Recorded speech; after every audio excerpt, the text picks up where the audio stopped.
let's start the very important aspect of the day, that is the policy of Hastings के बाद, Warren Hastings के बाद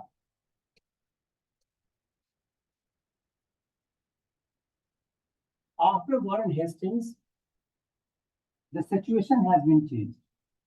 उसका reason क्या था कि जो ब्रिटेन थी, जो war of American independence,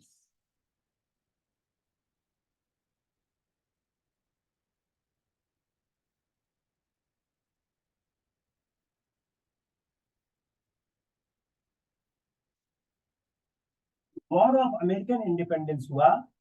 war of American independence में वो हैवी एक्सपेंडिचर हुआ और उसमें ब्रिटेन की पराजय हो गई। In this war the British was defeated.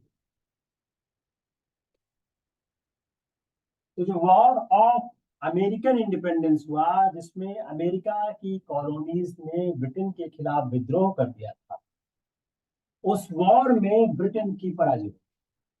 अब जो वॉर में ब्रिटेन की पराजय हो गई, it was a very big blow for the Britain. इसने जो भारत में जो इस पराजय ने, defeat in the war of American independence, it criticises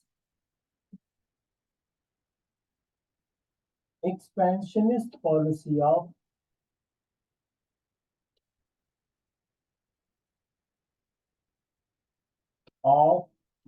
east India company. जो वॉरेन हेस्टिंग्स भारत में एक विस्तारवादी नीति चला रहे थे, इस विस्तारवादी नीति की आलोचना आरंभ हुई। तो जो एक्सपेंशनिस्ट पॉलिसी थी ईस्ट इंडिया कंपनी की भारत में, जो वॉरेन हेस्टिंग्स परस्यू कर रहे थे, अमेरिकन वॉर ऑफ इंडिपेंडेंस में ब्रिटेन की पराजय के बाद इसकी आलोचना आरंभ हुई, क्योंकि बहुत ज्यादा खर्चा हुआ। और इन्होंने ये बोला कि जो इंडियन रूलर्स हैं, इंडियन रूलर्स के डिस्प्यूट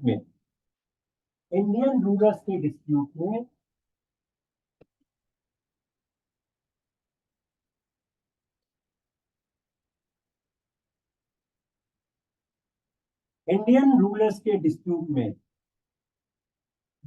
इंग्लैंड इंटरफियर न करे, east India company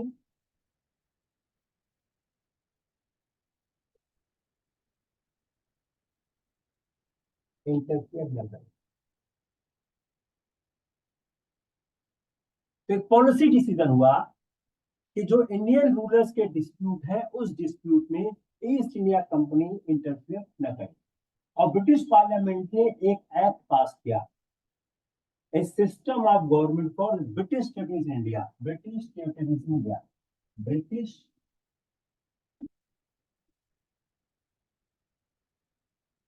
territories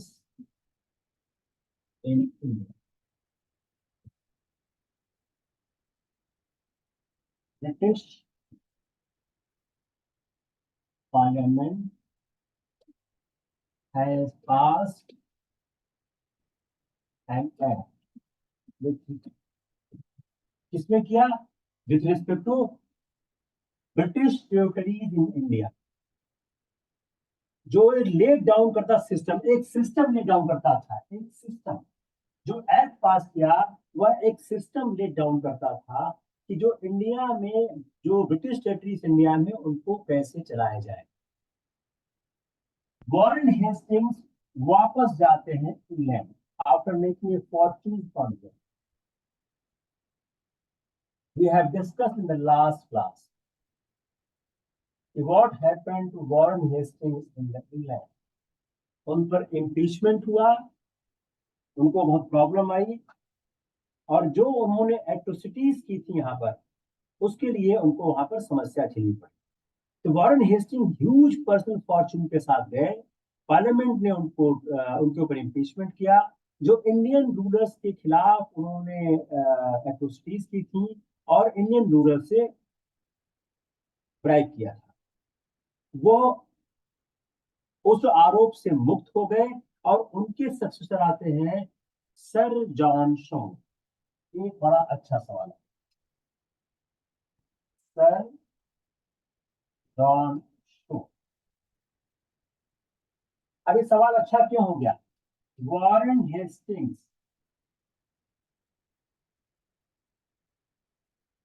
expansion policy, Lord Wellesley expansion policy,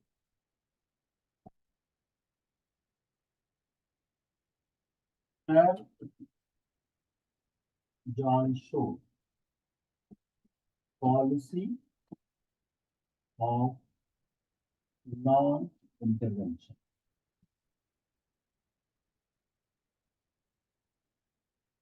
सवाल अच्छा क्यों हो गया?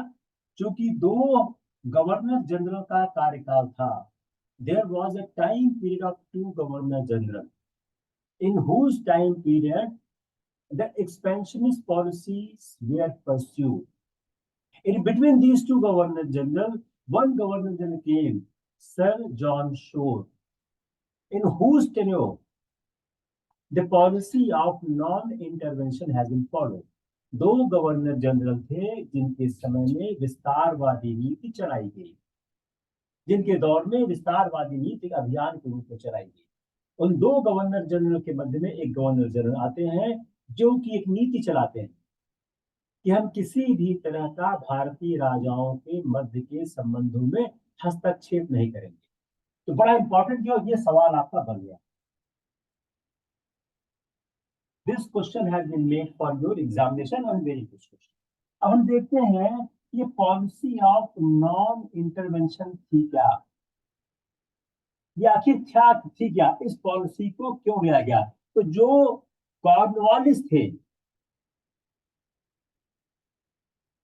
उनके बाद, कॉर्नवालिस के बाद आते हैं सर जॉन शो। तो सर जॉन शोर की जो पॉलिसी थी वह नॉन इंटरवेंशन की पॉलिसी थी। अब इस पॉलिसी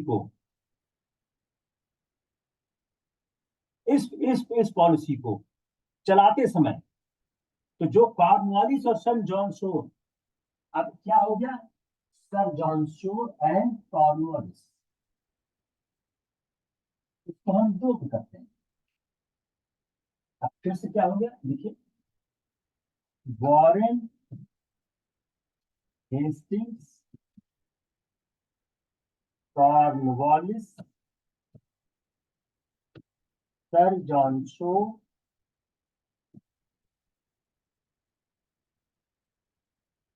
लॉर्ड वेलेस्ली, ये दोनों क्या चलाते हैं, एक्सपेंशनिस्ट पॉलिसी।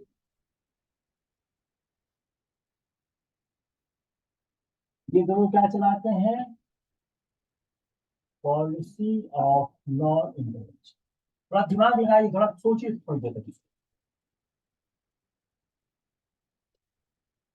ये दोनों क्या चलाते हैं, पॉलिसी ऑफ नॉन इंटरवेंशन। इसका मतलब क्या हो गया, इस पॉलिसी ऑफ नॉन इंटरवेंशन का मतलब क्या हो गया कि अवे फ्रॉम द डिस्प्यूट्स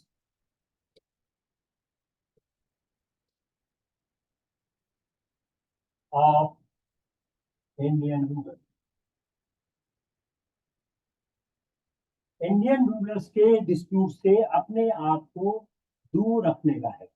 तो जो इंडियन रूलर्स के अफेयर्स थे उससे अपने को दूर रखने की आवश्यकता है। It was the policy of the non intervention, जिसको कॉर्नवालिस और जॉन शोर दोनों अपने, तो क्या हो गया, इसको आप लिखिए ध्यान से, ये दोनों policy of non intervention and these two the policy of expansionist, विस्तारवादी नीति। जो मुगल एम्परर शाह आलम थे, जिनको अंधा कर दिया रोथा रोहिराज ने, मुगल एम्परर शाह आलम, इसको हमने पिछले क्लास पढ़ा था। मुगल जो एम्परर थे शाह आलम,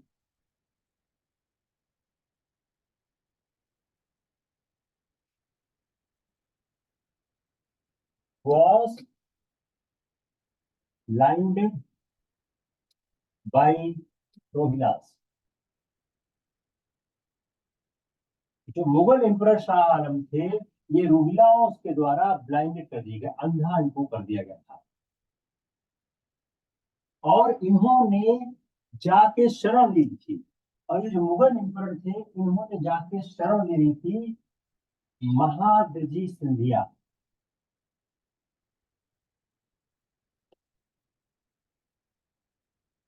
जो एक मराठा कहते हैं, वो कहते हैं रूलर थे, उनके पास जाके, जो मराठा चीफ थे, उनके पास जाकर शरण ली थी।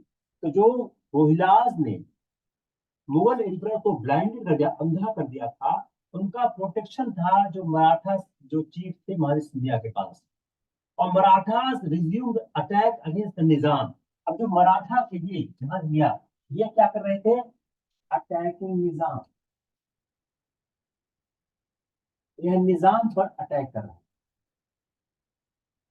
मराठा जो रूलर थे, जो पेशवा थे, वह निजाम पर अटैक कर रहे थे। उसी समय जो गुरखा थे हिंदमैन नेपाल के, वह बड़े पावरफुल हो रहे थे। उसी समय जो गुरखास थे, हिल के गुरखास, ये पावरफुल। निजाम और मराठा का संघर्ष हो रहा था। मराठा अपना अटैक निजाम पे कर रहे थे।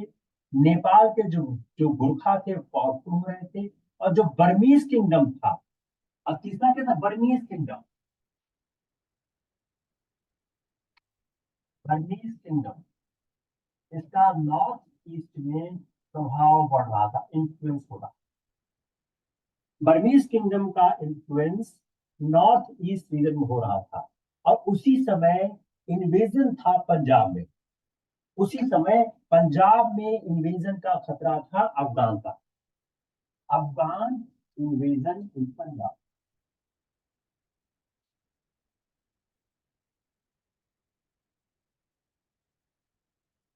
तो क्या हो गया? अब ये चार चीज हो गई, इसको मैं मिटा दूं।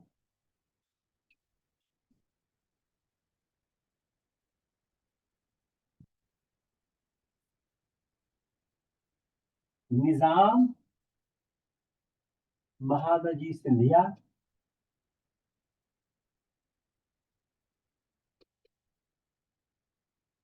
महादजी सिंधिया जो मराठा चीफटेन थे, वह निजाम पर अटैक कर गए। गुरखास हिल पर पावरफुल हो गए। बर्मा के किंगडम का प्रभाव नॉर्थ ईस्ट पे पड़ रहा, और अफगान इन्वेजन का पंजाब में खतरा। इन बावजूदों इसके बावजूद कॉर्नवालिस रिफ्यूज्ड टू इंटरफियर। इसके बावजूद भी कॉर्नवालिस ने हस्तक्षेप करने से इनकार कर दिया। I am again repeating, there is the 1, 2, 3, 4, there are four situations which may attract the attention of the British Empire. Number one, जो मराठे थे under the leadership of Maharaj Sindhya, they were attacking on the Nizam. There was a growing concern of the Afghan invasion in Punjab. Gurkhas becoming powerful on the hill areas. Burmese kingdom is influencing the northeast.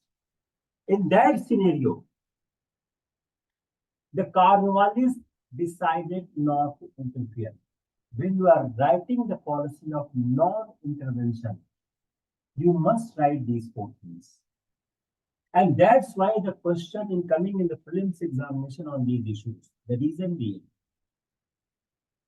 it expresses very clearly the policy of non-intervention of the British Empire. So how you started? The policy of the Hastings of interfering in internal matters of India has been done away by his successor Cornwallis and son John Shore, and in that point of time there was attack of the Marathas under the leadership of Mahadai Sindhia on the Nizam.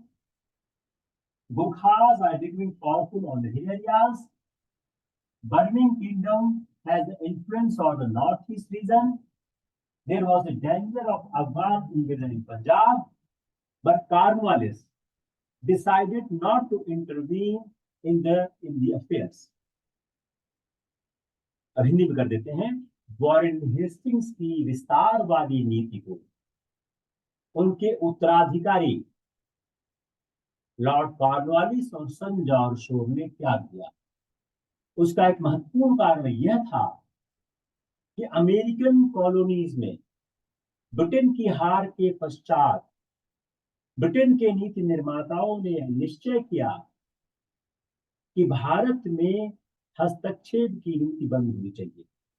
Parliament ने एक act pass किया। उस act में यह कहा गया कि किस तरह से भारत में ब्रिटिश प्रशासन को चलाया जाए। कॉर्नवालिस के समय में मराठा नेता महादी सिंधिया लगातार निजाम पर आक्रमण कर रहे थे।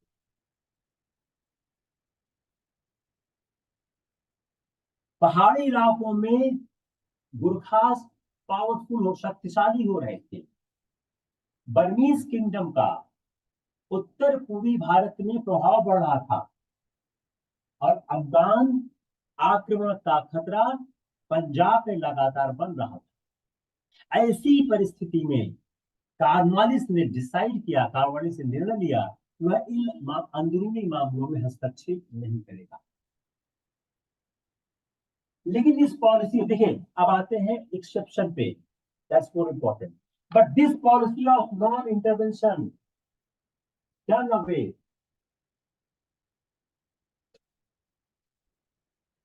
or not followed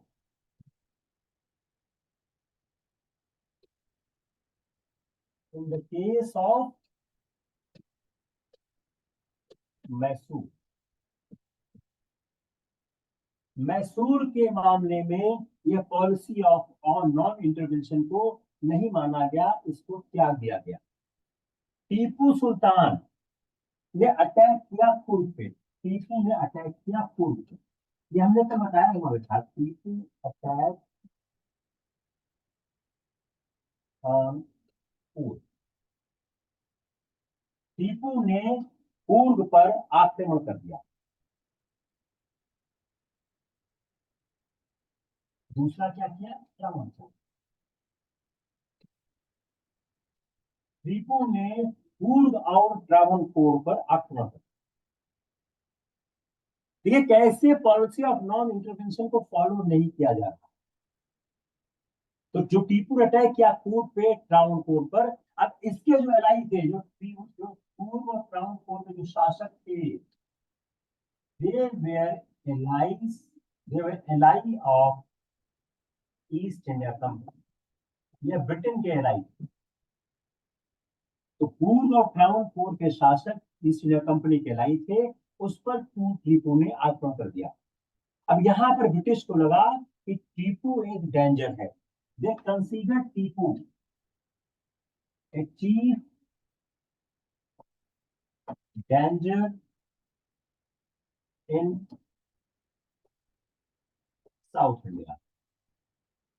दक्षिण भारत में उनको लगा कि जो टीपू है एक बहुत बड़ा खतरा उनके लिए हो चुका है, और यहीं से थर्ड एंग्लो मैसूर वॉर हो गया। यहीं से अब थर्ड एंग्लो मैसूर वॉर पे सवाल क्यों आता, अब आपको शायद समझ में आ रहा हो। Because it relates to policy of non-intervention, that where British has not supported the policy of non-intervention, which was the policy of the British. यहां उन्होंने policy of non-intervention छोड़ दिया। यहां पर टीपू हार गए और टीपू को अपनी हाफ टेरिटरी और वॉर इम्यूनिटी देना पड़ा। हमने कल बात किया था, half territory and war immunity देना। हमने थर्ड एंग्लो मैसूर वॉर पे डिटेल में बात किया हुआ, there is no need to repeat, आप पिछला लेक्चर सुनिएगा।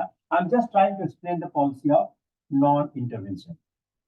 अब इनकी पॉलिसी ऑफ नॉन इंटरवेंशन क्या थी? Suited, as suited. ये मेंस के लिए पढ़ा रहा हूं मैं आपको। जो पॉलिसी ऑफ नॉन इंटरवेंशन क्या थी? एज सूटेड टू देम, जैसा उनको सूट कर रहा था। अगर उनके इंटरेस्ट को सूट कर रहा था तो यस, अगर सूट नहीं कर रहा था no. If it is suited, then yes. If it is not suited, no. जो पॉलिसी ऑफ नॉन इंटरवेंशन थी, it is only as per interest of the British Empire. अब जो ये पॉलिसी जो कॉर्नवालिस की थी, यही पॉलिसी फॉलो की सर जॉन शोर। जो कॉर्नवालिस की पॉलिसी थी, इसी को फॉलो किया सर जॉन शोर। सर जॉन शोर has followed the same policy of the Cornwallis. जब मराठा ने डिफीट किया निजाम को, ठीक है, इनके साथ क्या हुआ? when Maratha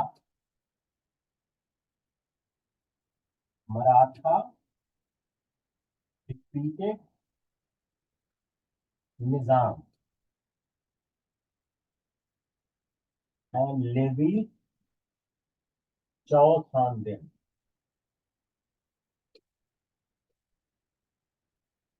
British not help. जब मराठास ने निजाम पर आक्रमण किया और उन पर चौथ लगा दिया, ब्रिटिश ने हेल्प नहीं किया। In spite of fact that they have to help, they promise to help, जबकि उन्होंने हेल्प करने का प्रॉमिस किया था। जो निजाम में और ब्रिटिश में अंडरस्टैंडिंग थी, वह अंडरस्टैंडिंग यह कहती थी कि अगर निजाम, अगर दोनों पर कोई खतरा होगा तो उस मामले में निजाम, उस मामले में अगर दोनों में ब्रिटिश या निजाम पर किसी पे हमला होगा, if anyone is in a trouble, then they will help each other. But when Marathe attacked on the Nizam and levied chouth on their territories, British not help. Despite that, they have promised to help them. अब यही John Shore के time, यही दूसरा, जब in 1797, but in 1797 Awadh में जब निजाम का और मराठों का झगड़ा हुआ, तो ब्रिटिश ने निजाम की हेल्प नहीं की, डिस्पाइट द फैक्ट दैट इन्होंने कहा था हम आपकी हेल्प करेंगे, दोनों के बीच अंडरस्टैंडिंग थी। लेकिन जब अवध में सक्सेसर का इशू हुआ, कि successor to Nawab Awadh chosen by them, successor of Nawab of Awadh chosen by them, opposed. Awadh की मुख्य मामले में जब successor of number of Awadh chosen by them was opposed, British ने क्या किया? British crushed opposition. ब्रिटिश ने वो जो अपोजिशन था उसको पूरी तरह से समाप्त कर दिया गया। तो आप कह सकते हैं जो ये पीरियड था इसको कंसोलिडेट किया गया, कि जो ये समय है इसको कंसोलिडेट किया जाए। इस समय क्या बोलते हैं? पीरियड ऑफ, अगर आप ध्यान से सवालों को देखें तो सवाल का कारण होता है period of consolidation of power. यह जो समय था जिसको पॉलिसी ऑफ नॉन इंटरवेंशन के नाम से जाना जाता है, उस समय कंसोलिडेशन ऑफ पावर का समय था और वो प्रिपेयर कर रहे थे उसके बाद नेक्स्ट फेज ऑफ एक्सपेंशन आता है, next phase of expansion.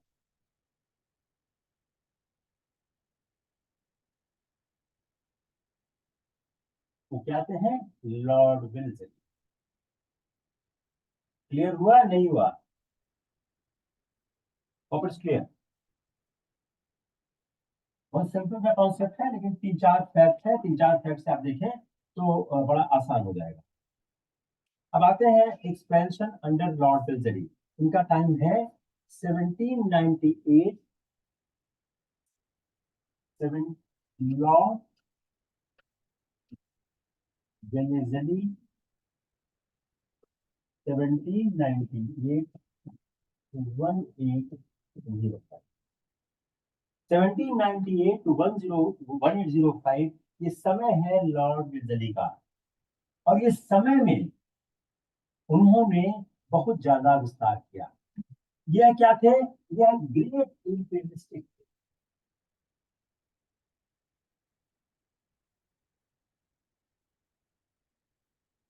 Great imperialist, इनको कहा जाता है बंगाल टाइगर।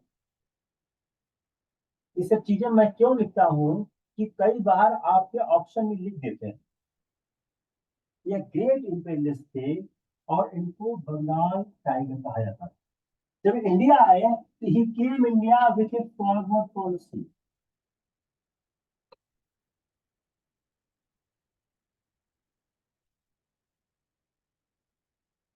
एक फॉरवर्ड पॉलिसी के साथ इंडिया आए। ये भारत एक अभियान के तहत आए, ये एक्सपेंशन करेंगे, विस्तार करेंगे। ये विस्तारवादी नीति के साथ भारत आए थे। ये चाहते थे कि जो ब्रिटिश एम्पायर इन इंडिया है, British Empire in India, British Empire in India, ये क्या हो जाए?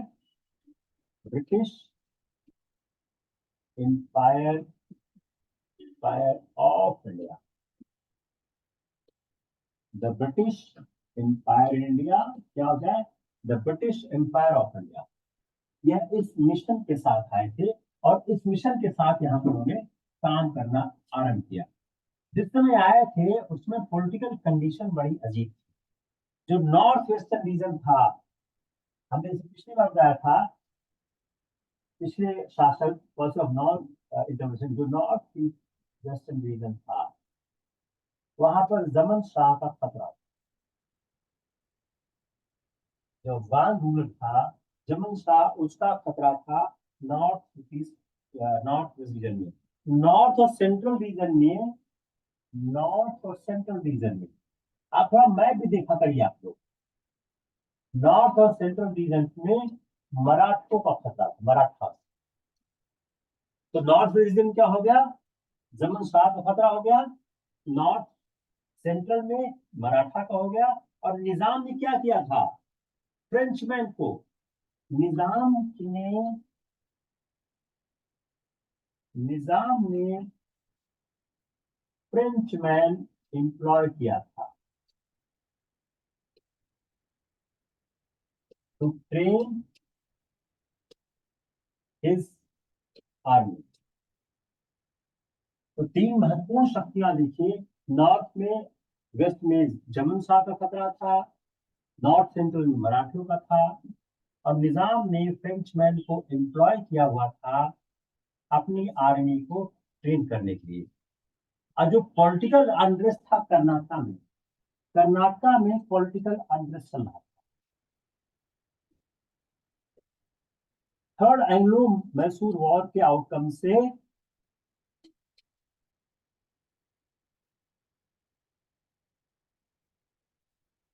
टीपू खुश नहीं था, और टीपू वॉज अनकम्प्रोमाइजिंग। टीपू लगातार कोशिश कर रहा था कि कैसे हम अंग्रेजों से बदला लें। लेकिन वेलेस्ली के समय में बाई 1979, सॉरी बाई 1797, जो 2 मेजर पावर थी, ये मराठा और मैसूर,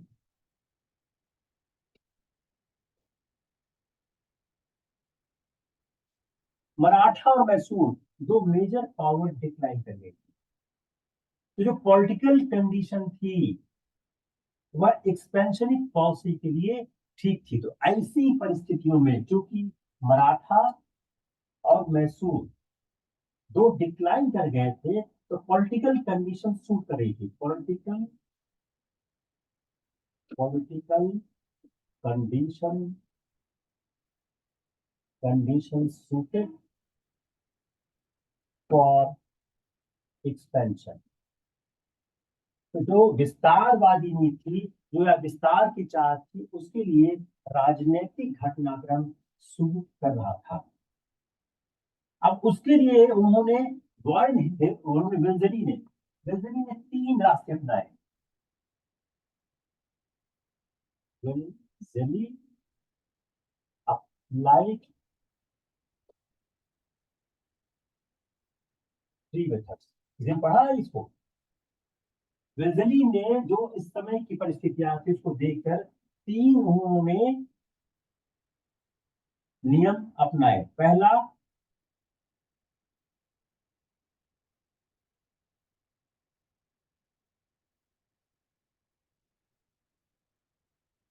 दूसरा,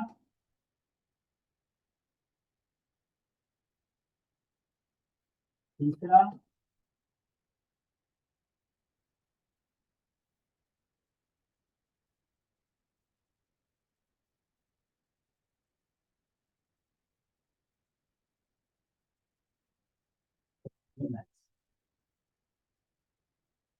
वेल्जली ने तीन रास्ते अपनाए।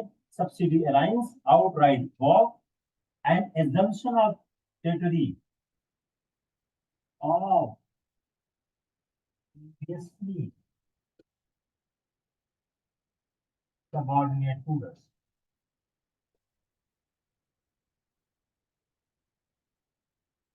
ये तीन तरीके अपनाए वेल्जली ने अपने प्रभाव के विस्तार के लिए। तो जो पॉलिसी ऑफ नॉन इंटरवेंशन थी, जो policy of neutrality, policy of neutrality of sir John Shore, जो सर जॉन शोर की निरपेक्ष नीति थी कि किसी भी मामले में हस्तक्षेप नहीं करने का।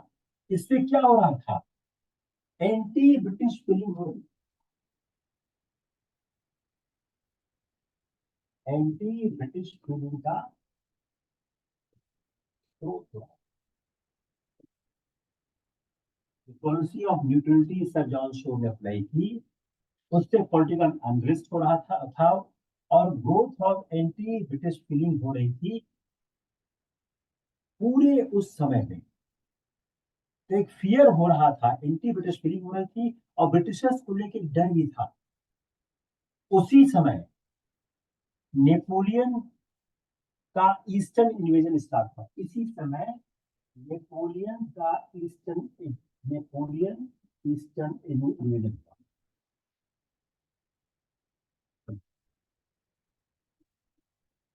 इसी समय नेपोलियन का ईस्टर्न इन्वेजन स्टार्ट हुआ। बड़ा इंटरेस्टिंग है ये, वेरी इंटरेस्टिंग। ध्यान थोड़ा देंगे तो बहुत अच्छा लगेगा कि जो उस समय के माहौल थे, उस माहौल के क्या क्या कारण थे। तो पहली बात क्या हो गया? वेल्जली ने अपने राजनीतिक लक्ष्य को प्राप्त करने के लिए तीन रास्ते अपनाए। Subsidy alliance, outright war and assumption of territories. उन्होंने किसकी टेरिटरीज को उन्होंने उन्होंने एज्यूम किया? जो उनके सबऑर्डिनेट रूलर थे। जो प्रैक्टिस थी helping an Indian ruler with A British force, यह क्वाइट ओल्ड थी। जो प्रैक्टिस थी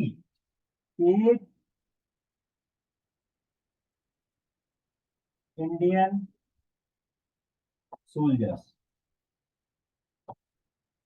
जो भारतीय शक्ति, जो प्रैक्टिस पहले से चली आ रही थी, कि हमारे पास एक पेड इंडियन पेड सोल्जर होना चाहिए जो practice helping an Indian ruler with A paid British force. Indian ruler जो क्या था, इंडियन रूलर, इंडियन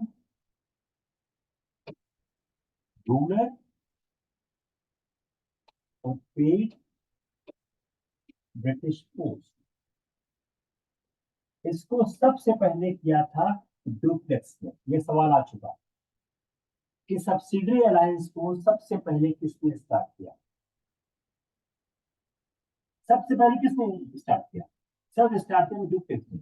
अब इसके पीछे जो विस्तारवादी नीति बदलने चाहे उसमें क्या कारण थे, दो कारण। और इस सब्सिडी अलायंस को लाने और विस्तारवादी नीति चलाने के लिए ट्विन ऑब्जेक्टिव्स,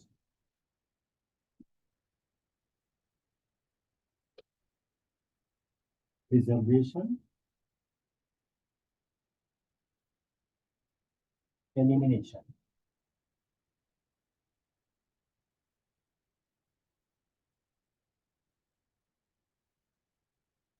विल्जली की विस्तारवादी नीति, the expansionist policy of Wellesley has the twin aim, first reservation, किसका, ब्रिटिश,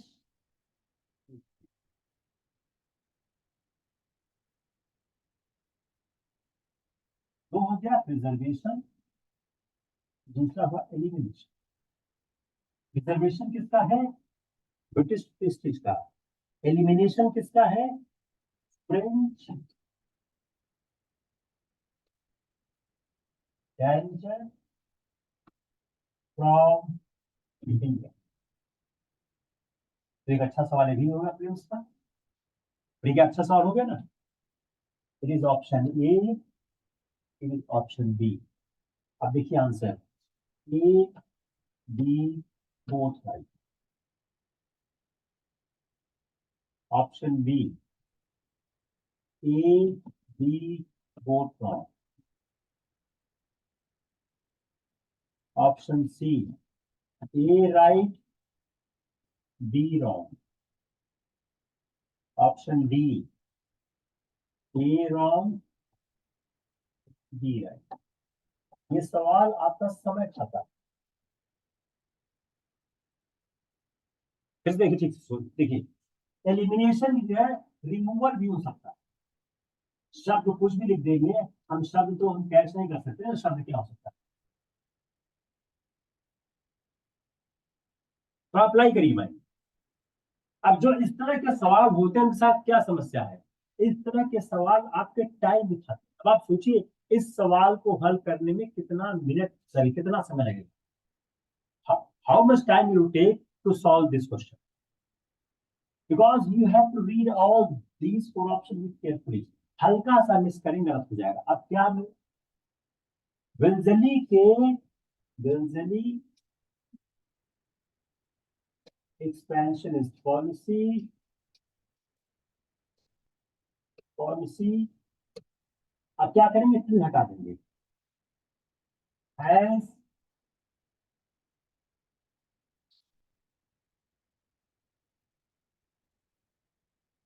certain objectives,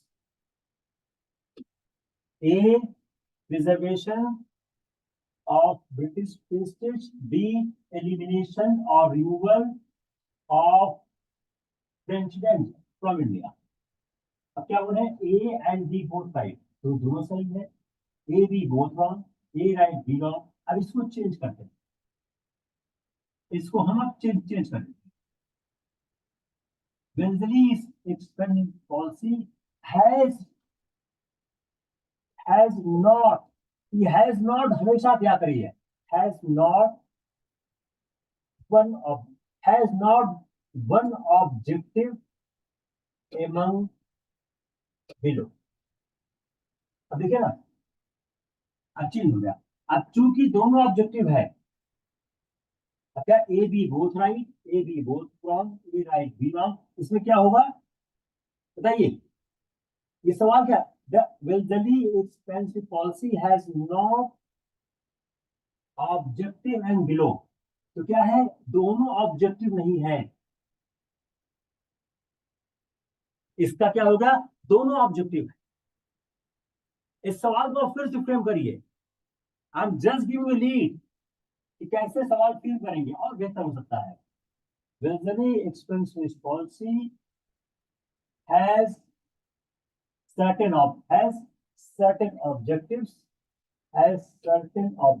ये ज्यादा अच्छा होगा, which one is not between these two.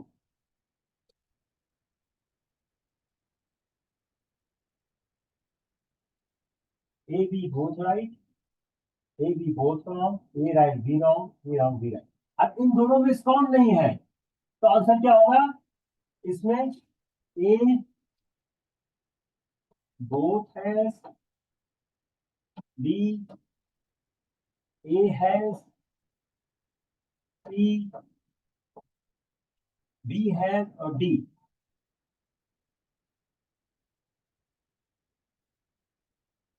ना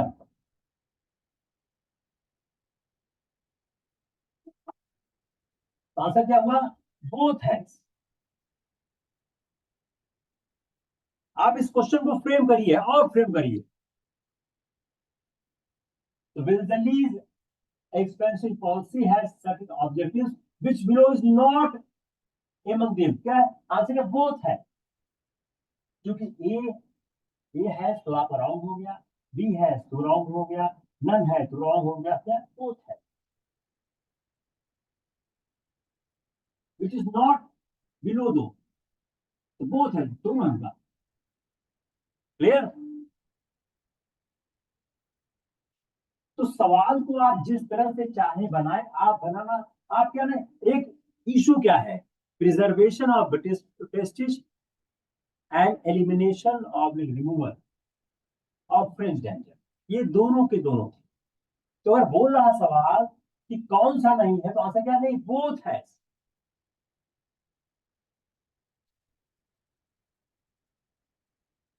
और इन्होंने जो सर जॉन शोड की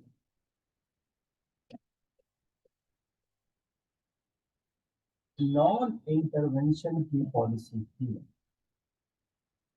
नॉन इंटरवेंशन पॉलिसी, इसको reject, they have rejected the non-intervention policy of the Sir John Shore or subsidy lines. What is subsidy lines? What is subsidiary lines?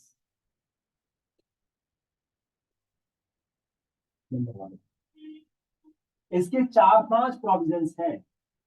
पहला, maintaining a country of British troops, maintaining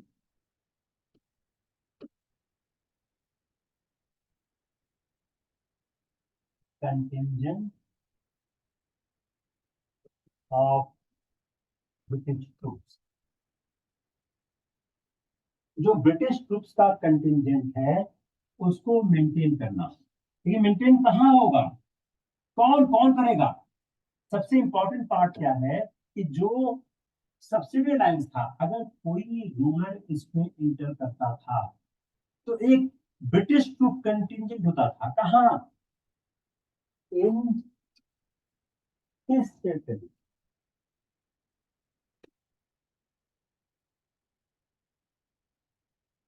अगर कोई आदमी subsidy alliance में जाता था तो उसको एक ब्रिटिश ट्रूप मेंटेन करना पड़ता था अपने टेरिटरी। इसके खास बात क्या था, वह जो ब्रिटिश ट्रूप था ये कमांडेड बाई ब्रिटिश ऑफिसर। पहला पॉइंट क्या है कि जो भी रूलर सब्सिडी अलायंस में जाता था उसको ब्रिटिश ट्रूप मेंटेन करना पड़ता था अपने टेरिटरी में, और इसका जो ट्रूप था ये commanded by the British officer, या ब्रिटिश ऑफिसर के द्वारा कमांड किया जाता था। और जो इंडियन स्टेट था वो कहलाता था प्रोटेक्टेड स्टेट, प्रोटेक्टेड स्टेट, जो सब्सिडरी अलायंस में राज्य जाता था और जिसकी टेरिटरी में सेना रखी जाती थी, उसको कहते थे प्रोटेक्टेड स्टेट। और जो ब्रिटिश था उसको बोलते थे पैरामाउंट पावर।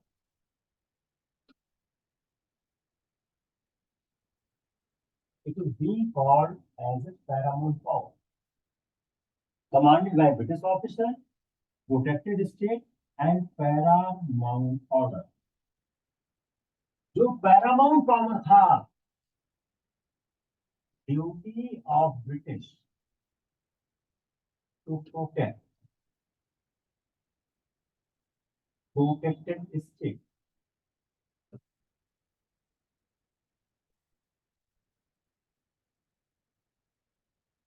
जो पैरामाउंट पावर था उसकी ड्यूटी थी यह प्रोटेक्टेड स्टेट को प्रोटेक्ट करे फ्रॉम फ्रॉम एक्सटर्नल एग्रेशन। आपने पहले भी पढ़ा होगा सब्सिडी अलाउंस, लेकिन हम लोग डिटेल पढ़ते हैं कि प्रोटेक्टेड स्टेट को पैरामाउंट पावर प्रोटेक्ट करेगी फ्रॉम एक्सटर्नल एग्रेशन। ये तो फर्स्ट पार्ट। दूसरा क्या इंपॉर्टेंट है? दूसरा क्या है? Help ruler to maintain peace inside territory.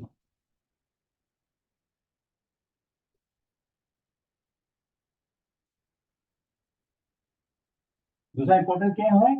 अगर आप देखें तो उसके राज्य में हस्तक्षेप आ रहा है। अब इस काम के लिए क्या है? पैसा चाहिए। पैसा कौन देगा? Protected state will pay.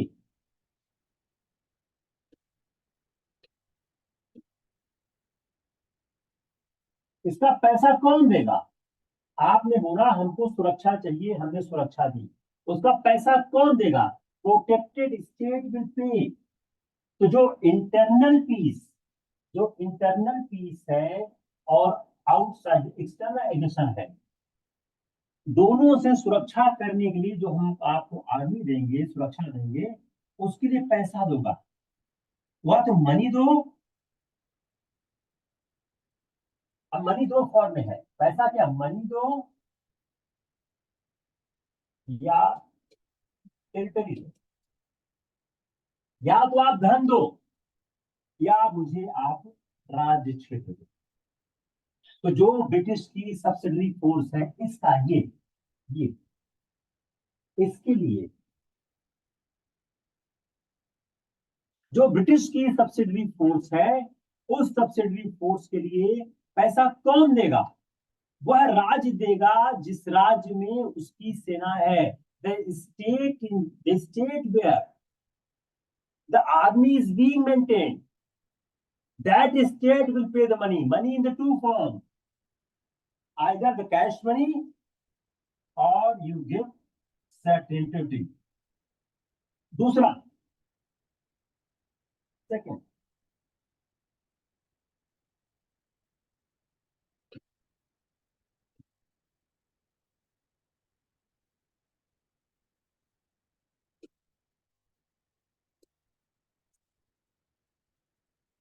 जो प्रोटेक्टेड स्टेट है वो अपना सारा कनेक्शन खत्म कर देगा विथ यूरोपियन स्टेट। जो प्रोटेक्टेड स्टेट है finished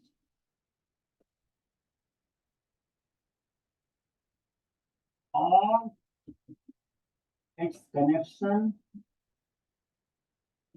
from European states except England. England के अलावा सारे के सारे यूरोपियन राज्यों के साथ यह अपने संबंध को खत्म कर देगा। और साथ में क्या था? फ्रांस इन पर्टिकुलर, फ्रांस के बारे में स्पेशल मेंशन था। फ्रांस इन पर्टिकुलर जो आपके फॉरेन रिलेशन कंट्रोल, तो आप किसी भी यूरोपियन स्टेट के साथ संबंध रखोगे एक्सेप्ट इंग्लैंड, और फ्रांस जो है, फ्रेंच जो है particular.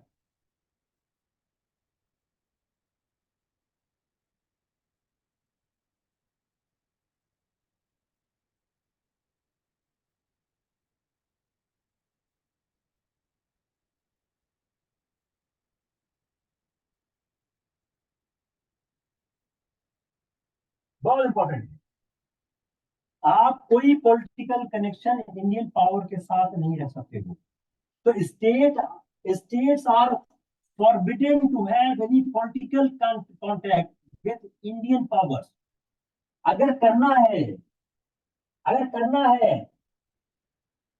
only with British permission।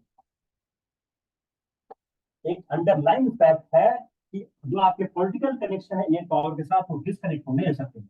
अगर करना है, उसके लिए ब्रिटिश का आपको परमिशन लेना होगा। ब्रिटिश रेजिडेंट,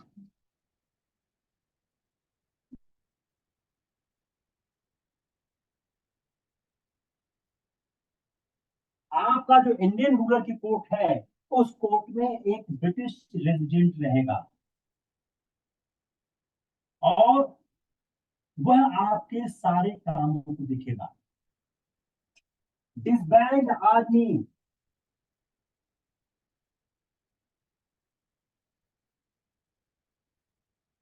जो इंडियन रूलर है, वो अपनी आर्मी को डिसबैंड कर देगा, अपनी आर्मी को वो खत्म कर देंगे, वो आर्मी नहीं रख सकते हैं। दूसरा, दिखा से, not to employ Europeans, not to employ Europeans. आप यूरोपियंस को एम्प्लॉय नहीं कर सकते हैं। तो यूरोपियन के एम्प्लॉय करने पे, यूरोपियन के अपने अंदर एम्प्लॉय करने पे बैन था। आप तभी कर सकते हो जब sanction, without sanction of European power.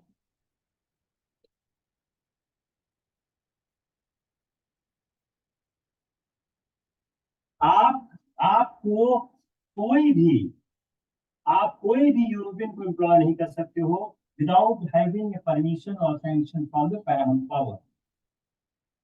और लास्ट है कि जो पैरामाउंट पावर है, विल नॉट इंटरफियर इन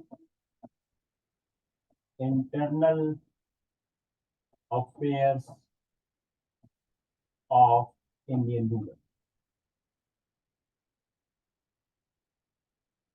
या इंडियन रूलर के इंटरनल मैटर में वह इंटरव्यू नहीं करेंगे। इसके बाद मैं फिर से रिपीट कर देता हूँ, फिर से रिपीट कर देता हूँ, बिकॉज इट्स वेरी इंपॉर्टेंट। दूसरी तरह से हम फिर से रिपीट करते हैं। आप देख लीजिए, इसको लिख लीजिए, ये समझ में आ जाएगा तो बड़ा आसान हो जाएगा, आगे की अपनी यात्रा बहुत आसान हो जाएगी।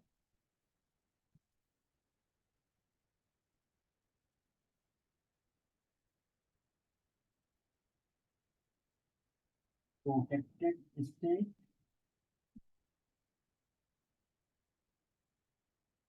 पैरामाउंट पावर,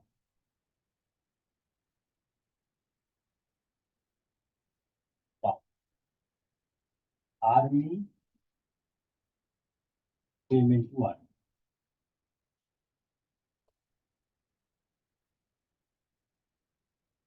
ठीक है, इसी कॉन्सेप्ट को हम दूसरे से देखें। जो प्रोटेक्टेड स्टेट है वो क्या हो गया, जो इंडियन हो गया। पैरामाउंट पावर क्या हो गया, ब्रिटिश। तो जो प्रोटेक्टेड स्टेट है, इसमें पैरामाउंट पावर की आर्मी रहेगी। उस आर्मी को कमांड कौन करेगा, commanded by British officer.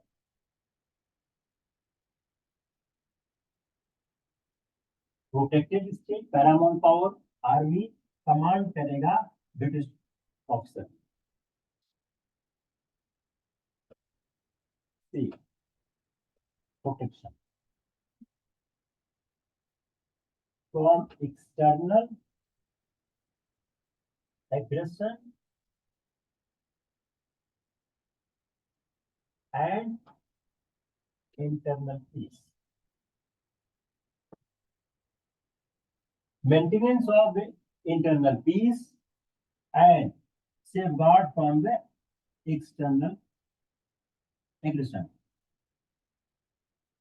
Money कैसे दी जाएगी? या तो कैश हो गया या तो territory. Clear? First point clear होगा, वही जो फर्स्ट पॉइंट मैंने किया सिर्फ मैंने लिख दिया। दूसरा लिख लिया, लिख लो लिख लो।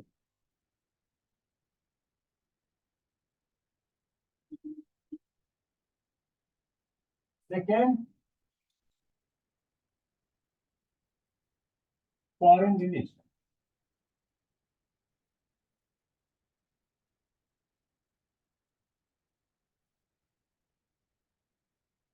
Second is the foreign relation. जो प्रोटेक्टेड स्टेट है, फॉरेन रिलेशन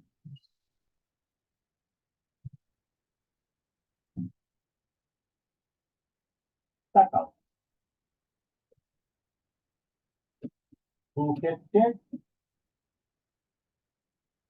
जो संरक्षित राज्य है, स्टेट तक ऑफ यूरोपियंस स्पेशली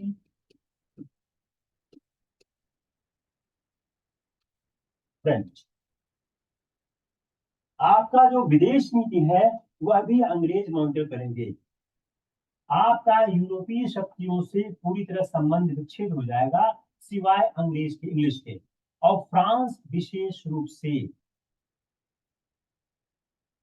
दूसरा, स्टेट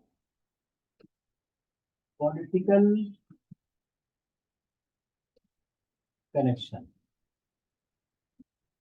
जो आपके राज्य हैं, जो आपके प्रोटेक्टेड स्टेट हैं, उनका जो पॉलिटिकल कनेक्शन है इंडियन रूलर से, political connection with Indian ruler, ruler only by the permission of British। जो संरक्षित राज्य है उनका भारतीय राजाओं से संबंध ब्रिटिश शासन के आदेश से ही हो सकता है। रेजिडेंट, एक रेजिडेंट अपॉइंट होगा in the court of Indian ruler. Indian ruler के कोर्ट में, उनके दरबार में एक ब्रिटिश रेजिडेंट अपॉइंट होगा। डिसबैंड आर्मी,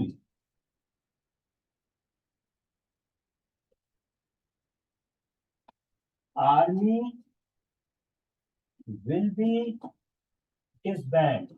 तो जो ब्रिटिश, जो इंडियन रूलर है, भारतीय राजा है, वह सेना नहीं रख सकता है। No Europeans in the service, no Europeans in the service. भारतीय जो राजा है, इंडियन रूलर है, वह किसी यूरोपियंस को अपनी सर्विस में वह नहीं रख सकता है, जब तक पैरामाउंट पावर का, without sanction of paramount power.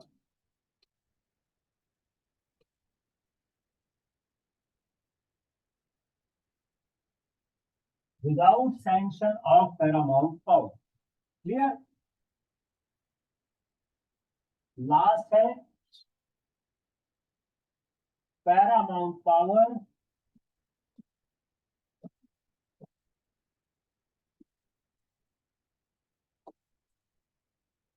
should not interfere in the affairs of protected state. जो पैरामाउंट पावर है वह संरक्षित राज्यों के मामलों में किसी तरह का इंटरफेयर नहीं करेगी। It's enough for today. Now we will analyze in next class the subsidiary lines.